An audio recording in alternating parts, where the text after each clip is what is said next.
Bonsoir Younes Belfella, merci de nous Bonsoir. avoir rejoints sur le plateau du 23h. Vous êtes enseignant-chercheur à l'université Paris 8, directeur du MedFocus Think Tank. Emmanuel Macron le disait, se rendra mardi à Tel Aviv. Sa venue était en suspens. Ira pas.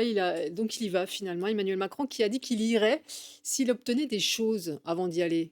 Est-ce qu'on peut imaginer quelles sont ces choses qu'il a obtenues? Je crois qu'il y a déjà un effort diplomatique qui est fait par la France parce qu'il y avait la visite de ministre des Affaires étrangères. En même temps, la France, elle est impliquée dans cette affaire pour la raison où on voit des Français qui sont pris en otage actuellement par le groupe terroriste de Hamas. Et donc, forcément, la visite du président va dans le sens de, déjà pour manifester quelque part un soutien vers Israël, en même temps donner peut-être des conseils concernant la question de l'intervention militaire et principalement, on va dire, limiter cette intervention. C'est-à-dire, je crois que la position française va dans même la position américaine, c'est-à-dire il faut avoir une intervention dans la bande du Gaza, mais avec des limites pour éviter le risque d'embrasement dans cette région. Donc, on sait parfaitement que la France s'intéresse également au Liban. Donc, la tension, si elle s'élève au niveau de la frontière du Nord, on risque d'avoir une guerre avec le Hezbollah.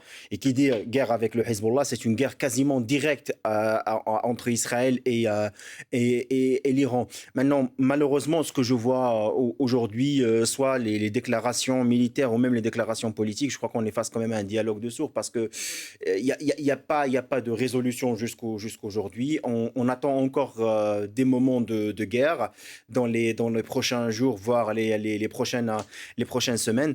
Et je crois ce qui est vraiment catastrophique, c'est qu'effectivement, Israël peut gagner la guerre, bien évidemment, militairement, elle est plus forte que le Hamas ou que le Hezbollah.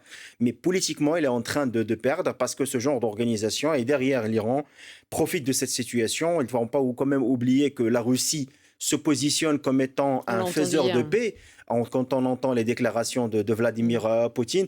Donc cette guerre, il faut voir quand même qu'il y a un avant et un après. Avant et un après, ce que je veux dire, c'est par rapport à cette fracture qui existe actuellement entre l'Occident et entre ce qu'on appelle médiatiquement le Sud global. La Russie et la Chine profitent de cette situation pour montrer les limites, les faiblesses, on va dire, de l'Occident, principalement américain, et sa politique dans le Moyen-Orient. Et jusqu'aujourd'hui, je ne crois pas qu'il y a quand même des indicateurs qui peuvent nous donner une solution politique. Parce que ce qui s'était passé quand même hier, c'est très dangereux. La Cisjordanie, on voit qu'elle était attaquée par Israël. Donc ça peut quand même soulever la Cisjordanie qui était très calme pendant les dernières semaines.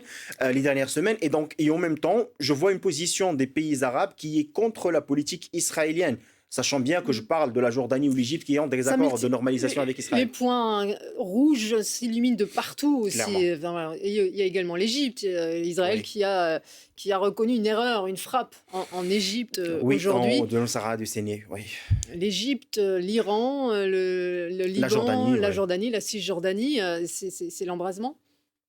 C'est l'embrasement et malheureusement jusqu'aujourd'hui, il n'y a pas. Je ne sais pas mais je crois que c'est une question de volonté. C'est qu'il n'y a pas de volonté politique actuellement pour arrêter cette guerre, pour aller vers un processus de paix. Les objectifs, et je comprends bien la position d'Israël qui était attaqué par un groupe terroriste, mais les objectifs israéliens concernant cette guerre, le fait de dire éradiquer le Hamas, je trouve que c'est un objectif qui est irréaliste. Parce qu'on sait parfaitement que les dirigeants de Hamas sont à Doha, on sait clairement que l'armement et le financement du Hamas vient de l'Iran. Donc, ce n'est pas la bande du Gaza qui est la cible militaire pour Israël. De même, il y avait des indicateurs très intéressants cette semaine. L'aide humanitaire dans le poste frontière du Rafah, la libération de 2 otages américaines. Et ça montrait quand même que le Hamas est prêt pour négocier. Mais à quel prix? C'est ça la Mmh. question qui s'impose. C'est-à-dire la contrepartie que ces pays doivent présenter pour éviter l'embrasement. C'est ça la Mmh. question qu'il faut poser. Heu, Younes Belfella, c'est un test pour, notre civilisation et nous allons gagner. Ce sont les mots, hein, de Benyamin Netanyahou que je cite mot pour mot. On parle de guerre de civilisation?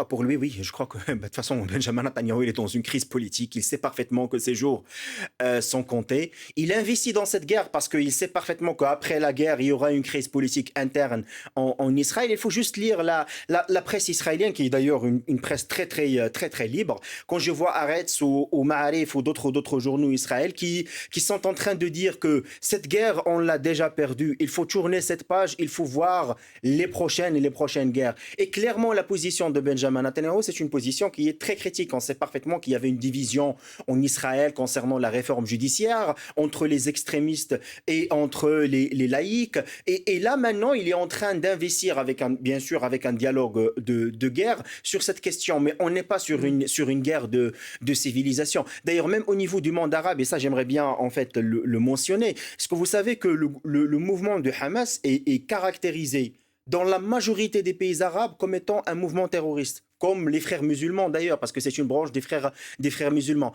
Quand on parle de civilisation, quand on voit la position par exemple des chrétiens d'Orient, en Liban ou en Syrie, qui sont très propres palestiniens, allez, on parle de quelle civilisation? Donc je crois qu'il est en train d'attirer un petit peu l'attention, l'appétit, on va dire, de l'Occident pour dire qu'il s'agit d'une guerre de l'Occident. Non, mais il ne s'agit pas d'une guerre de l'Occident. On sait parfaitement que c'est un problème historique. Effectivement, la colonisation britannique, la politique américaine, elle a fait des erreurs dans cette région, mais il ne faut pas vraiment, et ça vraiment, c'est le grand délire, c'est le fait de tourner cette guerre à une guerre des religions. Malheureusement, d'ailleurs, même nous ici en France, on n'est pas à l'abri parce que c'est le dialogue qui utilisé par les extrémistes concernant cette question-là.